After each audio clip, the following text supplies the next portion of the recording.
Nuevamente, buenos días con todos, siendo las 8 de la mañana con 24 minutos del 5 de septiembre del año 2025.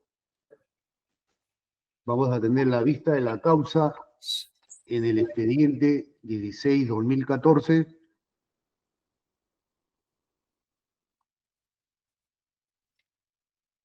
Los incidentes promovidos por la defensa del sentenciado Daniel Belisario Urresti Helera.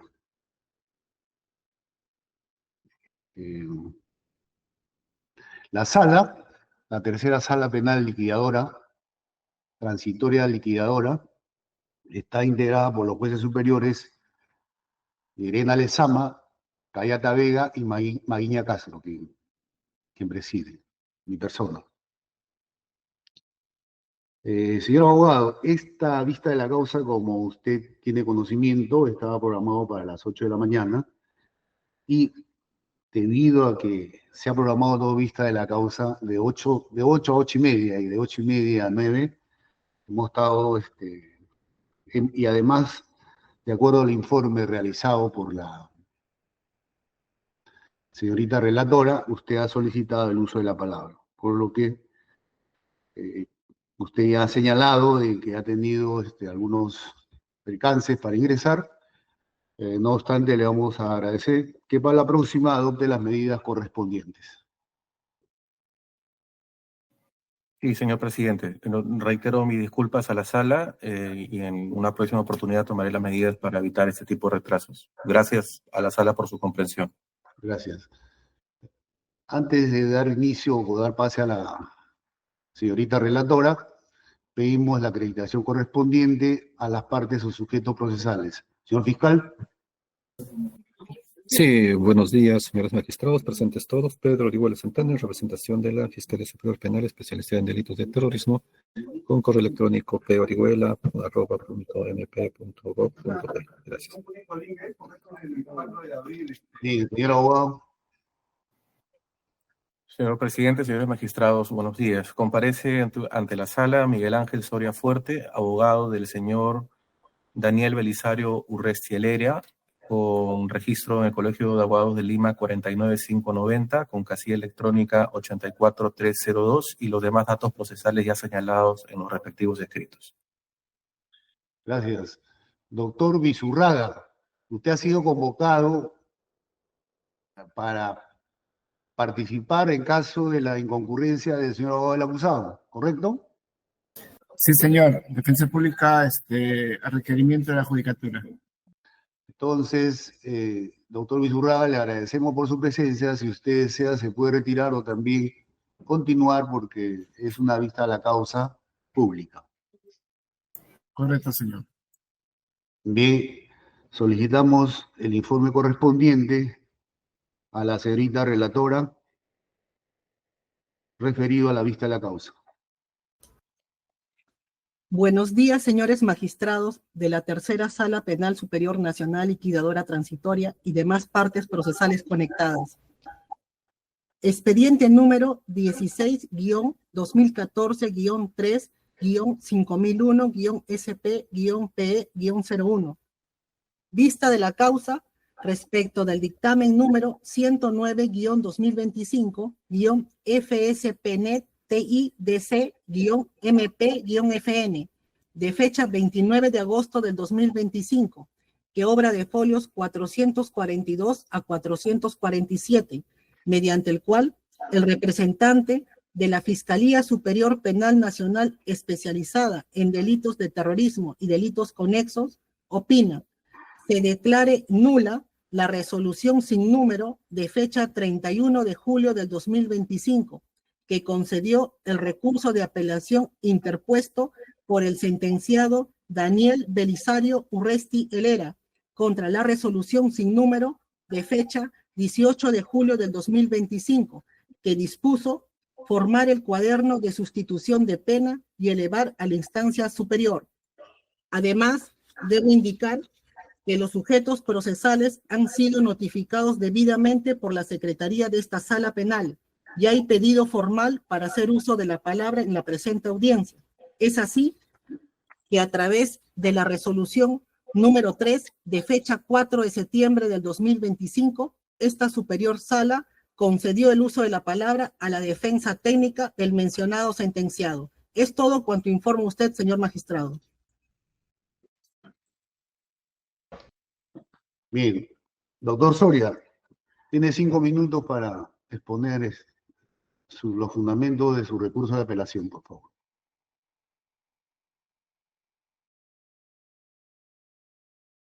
Su micrófono, doctor Soria, su micrófono.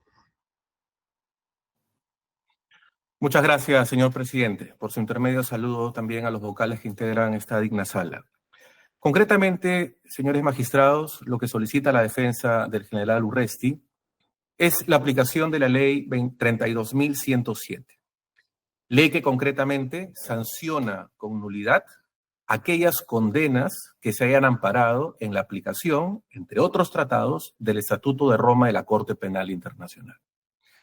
Concretamente, señores magistrados, en primera instancia, el señor Urresti se le aplicó el Estatuto de Roma de la Corte Penal Internacional de forma retroactiva.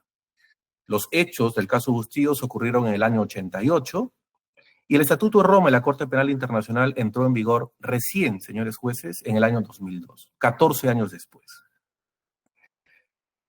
En segunda instancia, en un recurso de nulidad, la Corte Suprema no varió.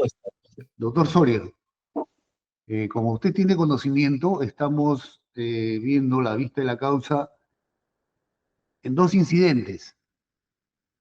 Inicialmente es el recurso de apelación que usted ha interpuesto contra la resolución que eleva a esta sala el juzgado transitorio. Primero, ese es el que ha sido programado para las 8 de la mañana. Y luego vemos el tema que usted está tratando, si así lo considera usted, pues, ¿no? Ok, entonces, señor presidente, entiendo que primero la apelación y luego lo que tiene que ver con la sustitución de pena. Conforme también se ha explicado en la resolución que hemos emitido para convocar esta audiencia, doctor Soria. Bien, gracias, señor presidente. En ese sentido, en consideración del recurso de apelación interpuesto, señores magistrados, esta parte solicita se declare nula la resolución sin número de 18 de julio de 2025 y todo lo actuado por el Juzgado Penal Provincial Liquidador Transitorio de la Corte Superior Nacional de Justicia Penal Especializada con posterioridad a su expedición. Y ordenar al juzgado, a la CUO, resolver la solicitud con la que se dedujo nulidad de todo el proceso en aplicación irrestricta de la ley 32.107 y requirió la inmediata libertad del general Urresti Helera, interpuesto el 8 de julio de 2025 mediante documento 30472-2025.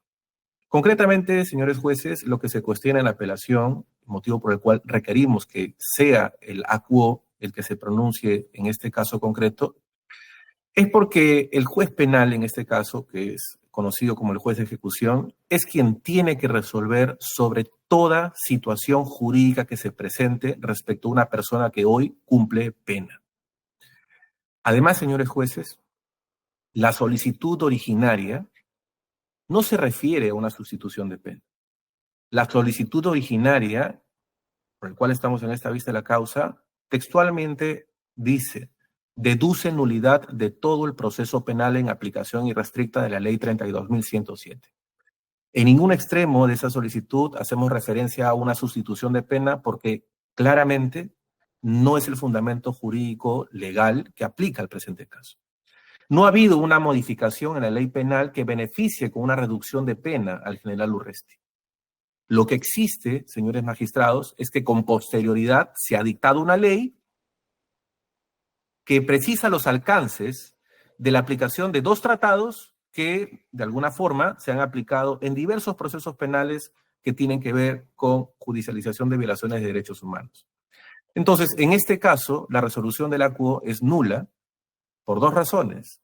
Primero, por afectar el derecho a la debida motivación, debido a que en ningún momento hemos solicitado sustitución de pena. Y en segundo lugar, cumpliendo el principio de legalidad, la sustitución de pena no aplica al presente caso, porque no estamos solicitando una variación en la pena, una reducción en los años de pena privativa de libertad, sino por el contrario, estamos solicitando que se declare nulo todo el proceso penal en el que el general Urresti ha sido condenado, bajo nuestra perspectiva, de manera injusta, violando principios elementales del derecho penal e incluso del derecho internacional de los derechos humanos y del derecho penal internacional. Por las razones expuestas, señores magistrados, esta parte reitera su petitorio y solicita que en todo caso el expediente vuelva a la quo, aunque esto tome más tiempo, pero sea él quien resuelva la situación jurídica porque es el juez competente en este caso. En todo caso, la sala es la segunda instancia de esta solicitud si es que eventualmente el juez no concede la razón a esta parte. Muchas gracias, señores jueces. Gracias, doctor Soria. Adelante, señor fiscal. Sí, señores magistrados. La posición de la Fiscalía es puntual. Efectivamente, plantea la defensa plantea pues la prescripción y la nulidad en atención a la ley 32.107. Y es en atención a ese petitorio que el juez lo que hace es, bajo una interpretación, asume de lo que debería ser una sustitución y lo que dispone es elevar los actuados a la Sala Superior Penal competente, ¿no? Bajo los alcances del 292 literal del Código de Procedimientos Penales, porque este caso pues ha sido llevado bajo el Código de Procedimientos Penales, donde no hay una sentencia firme, para que pueda pues pronunciarse, ¿no? Para poder realizar o asumir la competencia respectiva. Es sobre ese aspecto puntual que interpone la apelación a la defensa. Entonces, la Fiscalía considera de que, en primer lugar, al margen de que esté asumiendo el juez la tesis de la sustitución de la pena, pero el fondo del asunto es que ya ordena la elevación del expediente, del incidente, a la Sala Superior para que asuma competencia y se pronuncie ese incidente teniendo en cuenta pues, que esto está bajo el Código de Procedimientos Penales.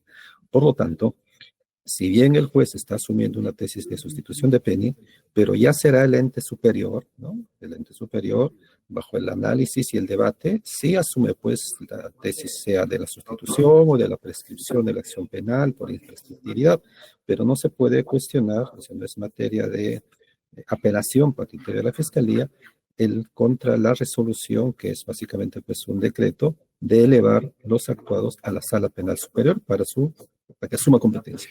Es el aspecto medular. Frente a eso, la Fiscalía considera pues de que esa apelación resulta de plano improcedente en razón pues a que la sala es quien deberá resolver pues el fondo del asunto previo debate. Por lo tanto, en ese contexto, la Fiscalía se ratifica en que debe declararse pues improcedente ese petitorio. Nada más en concreto, señor doctor. Gracias, señor fiscal. Doctor Soria.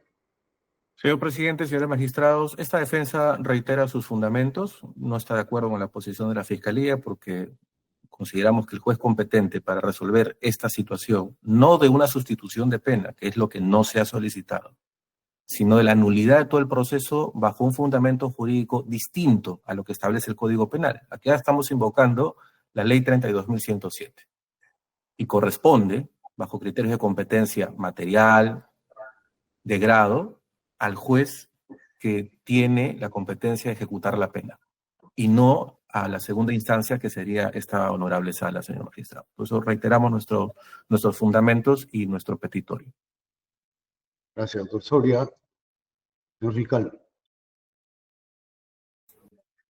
Sí, señor director. La Fiscalía se ratifica y además esto va a tener incongruencia con el incidente 1601 que está justamente programado para las 8:30, porque justamente en ese incidente esta sala ha sido convocada para resolver ya no la apelación, sino el fondo del petitorio de la defensa, ¿no? En el sentido de que ha planteado la prescripción y la nulidad bajo el marco legal el año pasado. Entonces, sería un contrasentido, ¿no? De asumir una posición que se devuelva ¿no? Que se declare nulo, ¿no? Porque en primera instancia, y hay otro incidente en el cual va a haber en vista de la causa por este colegiado. Por lo tanto, la Fiscalía considera de que sí debe declararse improcedente y en conjunto con el incidente que está programado para las 8:30, deberá pues a modo integral el colegiado resolver y resolver conforme corresponda de manera integral ambos incidentes. Nada más, señor Tratos. Bien, gracias, señor fiscal, gracias, doctor Soria. Entonces, unos minutos y retornamos 5 minutos para que la sala, los integrantes de la sala, debatamos este asunto. Gracias. Se suspende por 5 minutos. Gracias. Señor fiscal, señores abogados, reiniciamos la audiencia con la vista de la causa. Hemos revisado el expediente respecto a los 2 incidentes que se han generado. Son las razones por lo que nos hemos dado unos minutos más. Bien, vamos a pedir a la señorita relatora que informe la vista de la causa en el incidente 3. 2, aclarando, el incidente 2 del mismo expediente. Adelante, señorita relatora. Expediente número 16-2-2014-5001-SP-PE-01. Vista de la causa respecto del dictamen número 108-2025-FS-PNET-TIDC-MP-FN. De fecha 26 de agosto del 2025, que obra de folios 427 a 503, a través del cual el representante de la Fiscalía Superior Penal Nacional especializada en delitos de terrorismo y delitos conexos opina: se declare improcedente la solicitud del sentenciado Daniel Belisario Urresti Helera respecto a que se declare la nulidad de todo el proceso penal y de la condena que le fue impuesta en aplicación de la ley número 32.107. También debo señalar que los sujetos procesales han sido notificados debidamente por la Secretaría de esta Sala Superior. Ya hay pedido formal para hacer uso de la palabra en la presente audiencia. Es así que a través de la resolución número 3, de fecha 4 de septiembre del 2025, esta Sala Penal concedió el uso de la palabra a la defensa técnica del referido sentenciado. Es todo cuanto informa usted, señor magistrado. Gracias. Doctor Soria, puede fundamentar su pedido.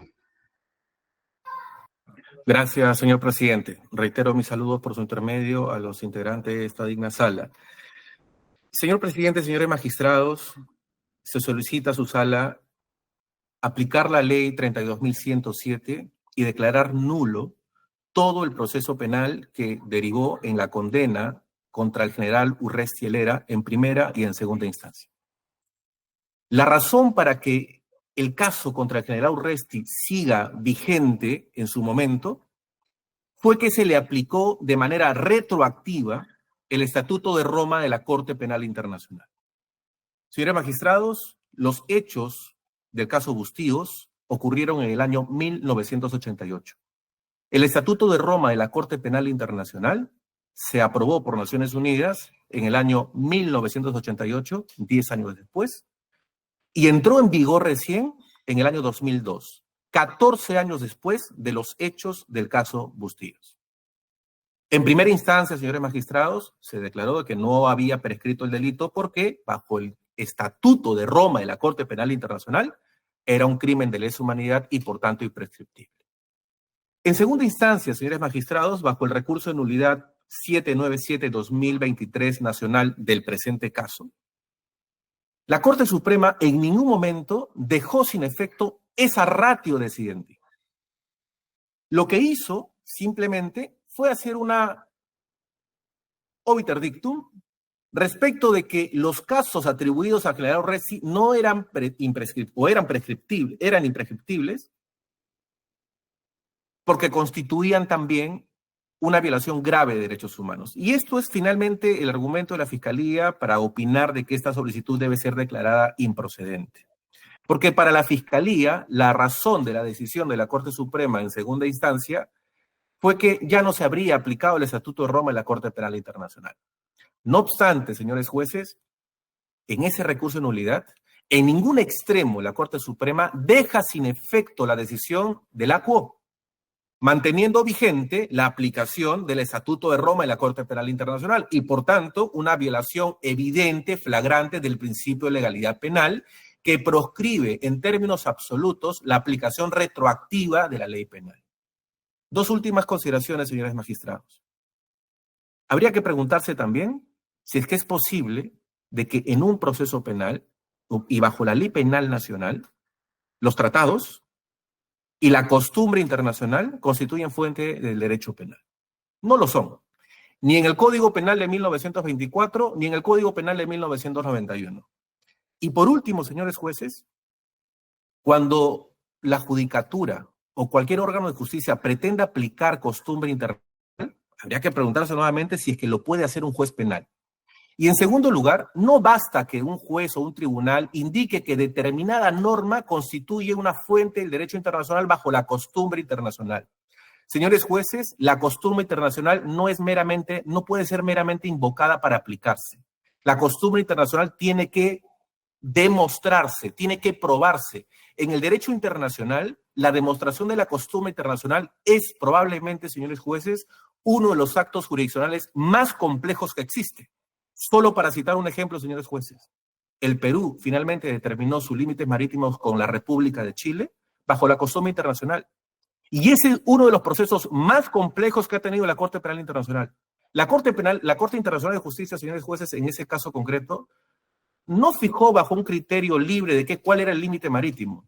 La Corte Internacional de Justicia demostró hasta dónde era el límite marítimo de Perú y hasta dónde era el límite marítimo de Chile, bajo la costumbre internacional. Y esto tiene que ser demostrado, señores jueces, con actos concretos. Resoluciones de Naciones Unidas, resoluciones de OEA, actos concretos del Estado peruano que constituyen actos propios para el derecho internacional. Por lo que, finalmente, señores jueces, la mera mención de que determinada norma como las violaciones graves de derechos humanos constituyen una violación grave de derechos humanos y por tanto imprescriptible bajo el derecho internacional consuetudinario, no tiene ninguna validez ni en el derecho internacional ni en el derecho nacional, porque la costumbre no es meramente invocable. La costumbre tiene que ser demostrada. Por tanto, señores jueces, solicito a esta sala, sin perjuicio de lo alegado en el recurso de apelación antes señalado, que declare nulo todo el proceso penal con el que el general Urresti ha sido condenado de manera injusta, entre otras razones, porque le aplicaron de forma retroactiva el Estatuto de Roma de la Corte Penal Internacional. Señor presidente, señores magistrados, ex quantum. Gracias, doctor Soria. Señor fiscal. Sí, señores magistrados. El punto central que nos convoca ahora es en mérito de una sentencia firme por la cual ha sido condenado el señor Daniel Urresti por delito de homicidio. Partimos de esa premisa. Segundo aspecto. Y él lo que está pidiendo es que la aplicación de la ley 32.107 del 10 de agosto de 2024, bueno, se declare nulo porque el legislativo dispuso pues que nulo porque no es aplicable el Estatuto de Roma y por lo tanto hechos anteriores se rigen por su norma y no puede ser pues imprescriptible en esencia ese aspecto. Entonces, un primer análisis de la Fiscalía puntual es, conforme lo ha mencionado la defensa, los hechos materia de acusación efectivamente fueron debatidos por este colegiado, en las cuales el marco de imputación pues se dio en un contexto de lesa humanidad. Y en ese análisis es que el colegiado estableció y analizó pues el principio del ius cogens, en la cual pues sirvió determinar que es un hecho en la cual es imprescriptible. Otro aspecto a precisar es que, conforme tengo la señal la defensa, al momento de emitir la sentencia firme, la Corte Suprema de Justicia estableció pues este análisis en el recurso del día 797-2023, en la cual precisó pues que efectivamente la voladura, el hecho imputado, es decir, que este hecho imputado sobre el asesinato del señor, en este caso la víctima en el proceso penal, como un hecho de ejecución extrajudicial, pues constituye sin más una grave violación de derechos humanos. Es decir, porque la forma como se cometió ese delito generó un impacto a la humanidad y contrario al derecho a las convenciones. Entonces, es en ese contexto de que también precisa de que efectivamente sea un delito de lesa humanidad y sea una grave violación de derechos humanos, es imprescriptible. Entonces, fijamos que ese aspecto ha sido materia de debate por la sentencia del colegiado. Ahora vayamos a la norma que viene a materia de debate para que pueda ser, pues, mérito a ella solicitada por la defensa de Ius Urresti sobre la nulidad y la prescripción. Queda claro para el Ministerio Público de que en la sentencia, en el debate oral y en la sentencia, pues se ha establecido que efectivamente se ha dado, pues, en este contexto, en el contexto de la humanidad, y el análisis que es el que recoge la Fiscalía y reitera en este incidente es lo siguiente. Primero, establecer que tanto un delito en un contexto de lesa humanidad o grave violación de derechos humanos resulta imprescriptible, primer aspecto. Segundo, que con sentencia firme también la Corte Suprema estableció de que también, pues, ahí hubo una grave violación de derechos humanos. Entonces, la pregunta es, ¿cabría aplicar la imprescriptibilidad conforme a la norma establecida en la ley 3207? El Ministerio Público considera que si bien el orden correcto bajo su potestad que limite, pues, un marco legal interpretativo del Estatuto de Roma, de la aplicación del Estatuto de Roma, pues para la Fiscalía considera de que, en primer lugar, este marco jurídico pues no resulta aplicable en la medida en que continúa para la fecha, para la Fiscalía, sentencia firme, en la cual, tanto en el juicio oral, ¿no?, que se ha sustentado, se analizó pues que efectivamente los marcos jurídicos del ius cogen y que a la actualidad también el Estado peruano, como parte incorporante de la Corte Interamericana de Derechos Humanos, pues asume normas internacionales como es el ius cogen. La defensa ha establecido de que el ius cogen, ¿no?, tiene que ser pues evidente, no simplemente en aspecto mero declarativo que se pueda mencionar. No olvidemos pues que dentro del marco del ius cogen son pues normas, ojo, son normas que sancionan, ¿no?, hechos, conductas de personas que se dan pues, que trascienden el marco individual y trascienden el ámbito internacional, que es protegido por normas internacionales, ¿no?, que se han dado desde antes del Estatuto de Roma. Y estas normas que se han dado antes del Estatuto de Roma, que han protegido bienes jurídicos y colectivos, que han protegido hechos tan graves como pues los asesinatos en la Segunda Guerra Mundial, ¿no?, a través del Tribunal de Nuremberg, el Tribunal de Tokio, en fin, son normas que desde la Segunda Guerra Mundial se han dado, normas internacionales que protegen la vida, ¿no?, protegen la integridad de las personas, en atención pues de que ha habido grave violación de derechos humanos y o en contexto de lesa humanidad bajo los preceptos de generalización, bajo la aquiescencia del Estado, etc.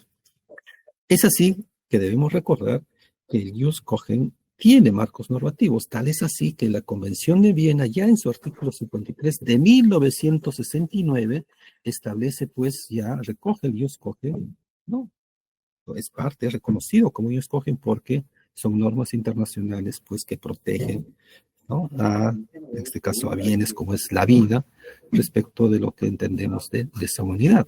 También entendemos pues la Convención de Imprescriptibilidad de 1968, ¿no?, en este caso también la Convención Americana de Derechos Humanos de 1969, ¿no?, que se debe respetar todos los derechos que tiene que ver, y también marcos jurisprudenciales como el Tribunal de Nuremberg, ¿no?, el Tribunal de Tokio, en las cuales pues sancionan hechos graves que se dieron en un contexto de lesa humanidad y que sirvieron pues como este marco normativo jurisprudencial internacional en la cual pues ya se hacía el reconocimiento de estas normas para que puedan ser pues aplicables o reconocidas por estados como el Perú. Entonces, reiteramos Al margen que haya esta norma legal emitida por el legislativo, la Fiscalía considera que el Estado peruano efectivamente, pues, en aplicación del ius cogen, no resulta, pues, efectivamente aplicable esta ley que dispone, pues, que en el presente caso ya habría operado se debe declarar nulo y prescrito la acción penal, máxime que conforme también ya la Corte Interamericana establecido de que, pues, concordante con este sustento, ya ha habido pronunciamientos que se nulos, pues, todos marcos jurídicos relacionados, pues, incluyendo a la amnistía, al indulto, que vean contra grave violación de derechos humanos y de lesa humanidad. Es por esos fundamentos, señores magistrados, de que este debate que estamos trayendo a colación hoy en día, en mérito a la ley invocada, también ya ha sido debatido antes de esta ley. Ha sido debatido no solamente a través de el mismo proceso en el marco del debate del caso Urresti, sino ya ha sido, también siempre ha sido debatido frente a posiciones que tiene el Estado peruano, básicamente el órgano jurisdiccional y el Ministerio Público, que para estos casos, al margen de la vigencia del Estatuto de Roma, ellos cogen, pues, han establecido un marco normativo internacional de protección de estos derechos que se dan, pues, contra la violación de derechos humanos y en contexto de la humanidad. Es así que la Fiscalía, bajo esos argumentos, considera, pues, que se declara improcedente lo solicitado por la defensa del señor Daniel Belisario Urresti, por la cual solicita, pues, que se declare nulo y respecto de la prescripción de la acción penal por la sentencia firme que ya obra en su contra. Nada más, señor Pérez. Gracias, señor fiscal. Doctor Soria. Muchas gracias, señor presidente. Sí, sí, adelante. Muchas gracias. Esta parte ejerce su derecho de réplica respecto a los fundamentos expuestos por la Fiscalía. Señores magistrados, se ha reiterado en muchas oportunidades las dos expresiones juntas, jus cogens. El jus cogens, señores magistrados, no está escrito como regla general. El jus cogens es una norma suprema del derecho internacional, imperativa en el derecho internacional, oponible erga omnes. Incluso los estados que no son partes en determinados tratados están obligados por las normas de jus cogens. Pero no basta mencionar las normas de jus cogens, no basta decir que determinada norma está en el marco o dentro del andamiaje de las normas de jus cogens. Al igual que la costumbre internacional, señores magistrados, incluso en las normas de jus cogens, tiene que demostrarse que determinada norma efectivamente es una norma jus cogens. Sobre todo en el caso de las normas jus cogens, que requiere una demostración mucho más compleja, porque requiere universalidad, requiere consenso de los estados. Señores magistrados, aquí el fiscal ha expuesto normas de derecho internacional. Y lo que precisamente establece el derecho internacional es que la costumbre internacional se tiene que demostrar. Está explícitamente expuesto en el artículo 38 del Estatuto de la Corte Internacional de Justicia. Que no dice mucho en realidad. Pero además, señores jueces, la jurisprudencia constante internacional y la doctrina de los publicistas confirman la regla, señores magistrados, de que la costumbre internacional tiene que ser demostrada. Existe costumbre internacional universal, existe costumbre internacional regional, existen diversos tipos de costumbre internacional, pero para que constituya una norma jurídica, tiene que ser demostrada, señores jueces. Y ni el fiscal ha demostrado ello, ni la Corte Suprema ha demostrado ello cuando señaló que, en el caso del general Urresti, constituía también un crimen, una violación grave de derechos humanos y por tanto imprescriptible bajo la costumbre internacional. Señores jueces, las normas, nadie discute de que las violaciones graves de derechos humanos, no, los crímenes internacionales, como el crimen de lesa humanidad, los crímenes de guerra, la prohibición de estos crímenes estén en el ámbito de las normas jus cogens. Pero lo que el fiscal no ha podido demostrar en esta audiencia es que las violaciones graves de derechos humanos sean también imprescriptibles. Y señores jueces, ninguna sentencia de la Corte Interamericana de Derechos Humanos ha declarado en ese extremo. Ni siquiera el caso Almonacid Arellano, que el señor fiscal ha citado en su dictamen, declaró que las violaciones graves de derechos humanos sean imprescriptibles.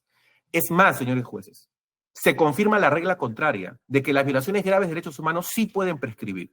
Y para esto hay que revisar muy a detalle el caso Bueno Alves versus Argentina hacia adelante. Entonces, señores jueces, no es cierto que existan normas en el derecho internacional que confirmen la imprescriptibilidad de las violaciones graves de derechos humanos. El señor fiscal ha citado el estatuto del Tribunal de Nuremberg de Tokio, no ha citado es Yugoslavia, no ha citado Ruanda, no ha citado Camboya, no ha citado el Estatuto de Roma, pero en ninguno de esos tratados en materia penal internacional, señores jueces, se hace mención alguna a lo que se denomina como violaciones graves de derechos humanos. En ninguno, en ninguno. Por lo que la mención del señor fiscal de que esto sea imprescriptible, de que las violaciones graves de derechos humanos sean imprescriptibles, no es cierto. No existe ninguna regla en el derecho internacional que confirme esa norma. Y por último, señores jueces, el señor fiscal citó el artículo 53 de la Convención de Viena sobre Derecho a los Tratados, invocando nuevamente las normas ius cogens, que no está en discusión, son normas imperativas, son normas absolutas en el derecho internacional. Pero el señor fiscal, además, olvidó citar el artículo 28 de la Convención de Viena sobre el Derecho a los Tratados, que establece la no retroactividad de los tratados, que precisamente el Estatuto de Roma se aplicó en este caso de forma retroactiva, 14 años antes. Y lo mismo, señores jueces, el propio Estatuto de Roma, en el artículo 20, establece el principio de legalidad y señala concretamente que en ningún caso cometido con posterioridad a la entrada en vigor del Estatuto de Roma, es decir, después de 1998, entra en la competencia material de la Corte Penal Internacional. Señores magistrados, agradezco la paciencia de esta sala, pero este es un caso tan complejo y tan interesante que requiere no solamente la aplicación del derecho penal, sino la aplicación correcta, estricta del derecho internacional general, del derecho internacional de los derechos humanos y del derecho penal internacional.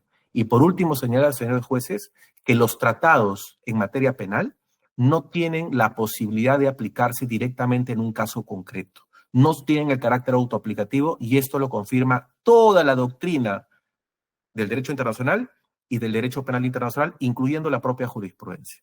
Por lo expuesto, señores jueces, esta parte reitera su petitorio, solicita se declare nulo todo el proceso penal que derivó en la condena injusta del general Urresti y se ordene su inmediata libertad. Muchas gracias. Gracias, doctor Soria. Señor fiscal, 3 minutos, si así lo considera. Sí, puntual.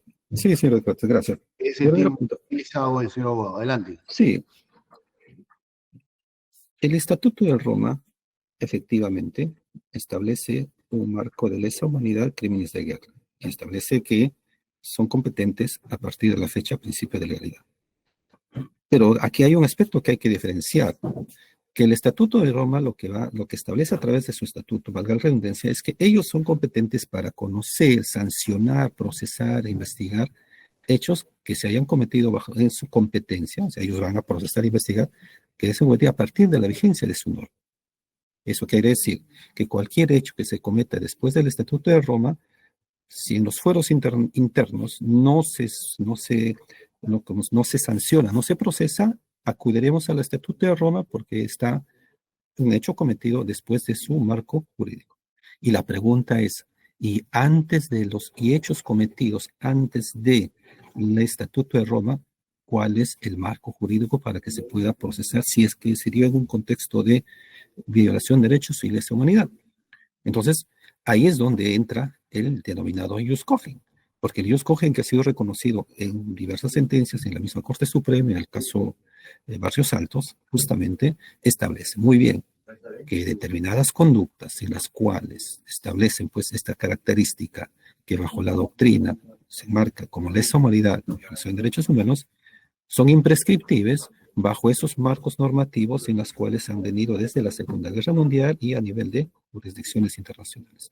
Por lo tanto, la Fiscalía pues no es que se esté aplicando retroactivamente el Estatuto de Roma. Lo que hace el Estatuto de Roma es sistematizar, ordenar lo que es de esos crímenes de guerra y desde esa fecha para adelante va a ser competente para procesar. Pero sobre hechos anteriores nos vamos a ius cogens. Por lo tanto, la Fiscalía considera de que ese aspecto sí ha sido deliberado, analizado y debatido y asumido por el colegiado en su momento de sentenciar y por la Corte Suprema, y por lo tanto pues, resulta que sí se aplicó efectivamente el marco internacional de imprescriptibilidad y por lo tanto consideramos de que no debe ser aplicable, ¿no? de este marco normativo solicitado por la defensa y reitero, se declara improcedente lo solicitado. Nada más, señor Tratz. Bien, gracias, señor fiscal. señor abogado. La vista de las causas ha concluido. Doctor. Antes, el señor juez superior Cayata desea hacer alguna pregunta o intervenir. Adelante, doctor. Sí, doctor. Debo referirme expresamente a lo que ha señalado el abogado defensor y se ha referido a la ley 32.107. Yo quisiera que me aclare en qué parte de la ley dice, y eso va a su pedido, ¿no? Nulo todo el proceso penal. Entonces, quisiera que me sea más explícito en ese sentido, ya que el artículo 4 habla sobre prescripción. A ver, si nos podría aclarar, por favor, ¿por qué su pedido de nulo todo el proceso penal? Estamos hablando del proceso, distinto al tema de la sanción, establece el párrafo segundo del artículo 4. Adelante, señor abogado. Gracias, señor magistrado. Bueno, efectivamente, el artículo 4 de la ley 32.107 se refiere a la prescripción y nulidad. No hace una mención expresa a que se deba declarar la nulidad de todo el proceso, pero esta defensa entiende, señor magistrado, que si es que se va a declarar nula la condena que fue aplicada a partir de un tratado aplicado retroactivamente, se entiende también que si esa es la razón final, también debe de caer por nulidad todo el proceso penal porque ya está prescrito. Esa es la razón, señor magistrado. Las nulidades son expresas, doctor, y además que el tema punible es distinto al hecho que sea verificado, que sea típico, antijurídico y culpable. El tema de la punibilidad es distinto. ¿Estamos claros en eso, doctor? Señor abogado. Sí, efectivamente, son instituciones distintas, No obstante, esta parte igual considera que en tanto se ha aplicado un tratado de manera retroactiva que ha sido la razón para que la acción penal se mantenga vigente, del mismo modo debería caer todo el proceso penal, señor magistrado. Correcto. Su posición, gracias. Gracias, doctor. Bien, vuelvo a repetir. Ha culminado la vista de la causa. Va a quedar al voto tanto en el expediente 16-2014-2 como en el otro incidente 16-2014-3. Gracias por su concurrencia y hasta otro momento. Gracias, señor presidente. Gracias, señores magistrados.